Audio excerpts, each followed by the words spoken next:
So no place for hiding, baby. No place to run. You pull the trigger of my love gun. Hey, what's going on, man? Guayo, they're here, man. They're back. It's awesome, man. Yeah. All right, hey, this is the Afterfight Afterthought for the Juan Manuel Lopez and Rafael Marquez fight. And in that, with the Afterfight Afterthought, I go through both fighters before, during, and after the fights. And in those, I give my who I think they should fight next kind of stuff.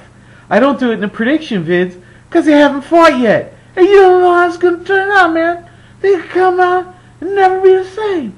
Anyway, so with all that in mind, this fight was very, it was people on both sides a lot. You know, with Marquez's side, with the veteran, the cagey veteran, and then you had Juanma, the very exciting young champion, who, you know, has that little bit of vulnerability which makes him so exciting.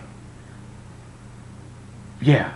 So we'll go into the after fight, and we'll start out with Juan Manuel Lopez, or Juanma. Now he is coming off a fresh 2-round electrifying fight with Concepcion. And in that, yeah, he did get caught with a hook and he went down, but he had Concepcion hurt, and he basically blew him out of the water. You could see his power, you could see everything that he was doing. He's very, very, very deadly. I mean, you start looking at what he's been doing as of late, and you've really got to respect him for it.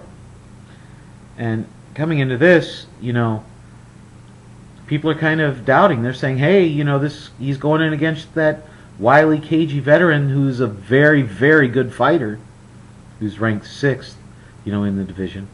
And, you know, would he be able to match? Would he be able to match up with somebody that supposedly has better boxing skills than he does?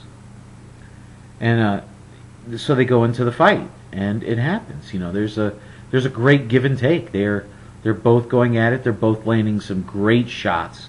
He looked hurt a couple times, even his knees buckled, but he appeared to be able to shrug them off. And you could see as the rounds would go that he would be imposing his will on the smaller fighter. And you could see him starting to load up on the right hooks. The straight lefts start landing. And you can see his opponent, who happened to be Marquez, starting to wilt a little bit. I mean, he weathered the storm. It looked like he was able to hang and adapt, which are all the great things that you'd like to see. And just when you're really getting excited, like, oh man, a knockout's coming, Marquez doesn't get off the stool and Lopez wins.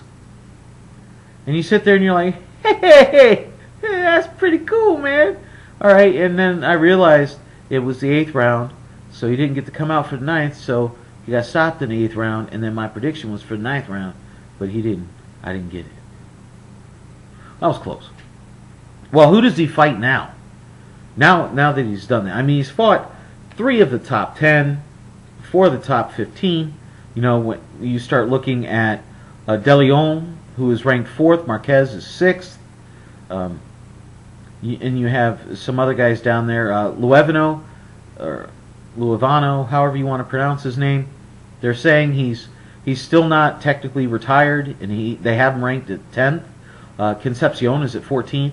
So, I mean, he has fought legitimate fighters in his weight division. It's not like he's a paper champion. He's fought legitimate guys. Now, the 2 guys that come to mind right off the bat is Caballero and Gamboa. And, you know, who doesn't want to see those fights? Those fights kind of have to happen. Those are the 2. And maybe even Rojas. Rojas could come into play in this. And I would like to get a hold of, if I was him, maybe do the Gamboa fight now before he gets more experience under his belt. And, you know, take advantage of that, because I think they match up very well. And I think I'm leaning more toward Juanma a little more in that fight. Caballeros is he's cagey as all can be, so that would be a tougher fight, I think, overall for Lopez to go with. Rojas would be a nice one too, but I definitely think the Gamboa or the Caballero fights would be harder, closer, more, and money-wise anyway for him, would be huge. So, I mean, he's the hottest thing since sliced bread in this division. So, I mean, that's very good for Juanma. He looked great doing it. And, again, nothing but exciting coming out of him. He's a true warrior. He's a true champion. And he gives you exactly what you want to see in a champion. He has the heart. He's willing to take the risks. And he's willing to come back after he's been caught a couple times, to pull out the win. Going over to Marquez. And Marquez, he had a great following. A lot of predictors and stuff like that were pulling for him. And they said, hey, did you see what he did to Vasquez? Have you seen, with the Mendoza, how he was looking in those fights? It was great. He's back. He's doing this. He's doing that. He's going to use his veteran abilities. He's going to, outbox Juanma. He's going to, he has the skills. He has the power. He's going to exploit him. He's going to take advantage of it. Because Juanma does get hit a little bit. And they get in the ring, and then you can see a size difference. And once they start trading punches, you can tell there's a little bit of a power difference. Now, that doesn't mean he doesn't have power, because he rocked Juanma a couple times. And you had moments there early in the fight, not in the mid-fight, where you're really thinking, wow, this could go his way a little bit. But then you saw the will starting to impose. You saw maybe the 35-year-oldness in him starting to come out a little bit. The fact he was fighting a bigger, younger fighter who, had a lot of stank on his punches, And once again, like I said earlier, this is the guy who's probably hit him harder than he's ever been hit before in his life.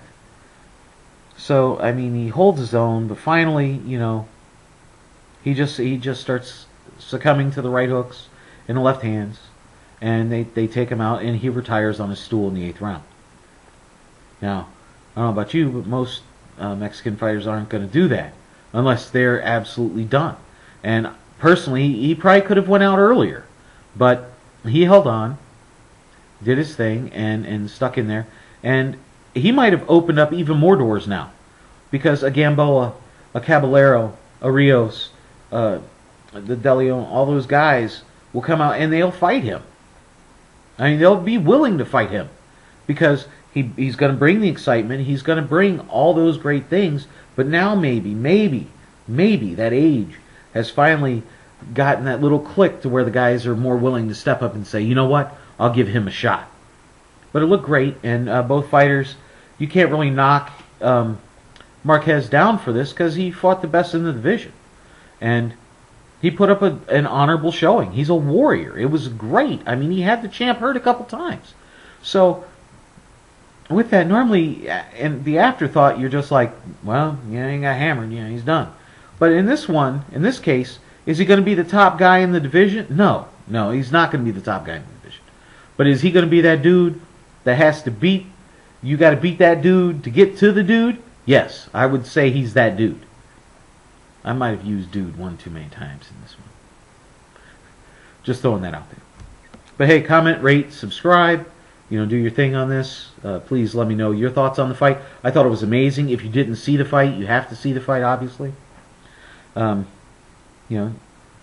great fight. Okay, well, that's my Afterfight Afterthought on this. I hope you enjoyed it again, as I repeated myself. Prediction for the Manny Pacquiao, Antonio Margarito fight. Pacquiao wins by a knockout in the 7th round. Beats him to a bloody pulp. Okay, hey, alright guys, yeah, you have a wonderful evening there, alright? This is Bigragu. I'm out.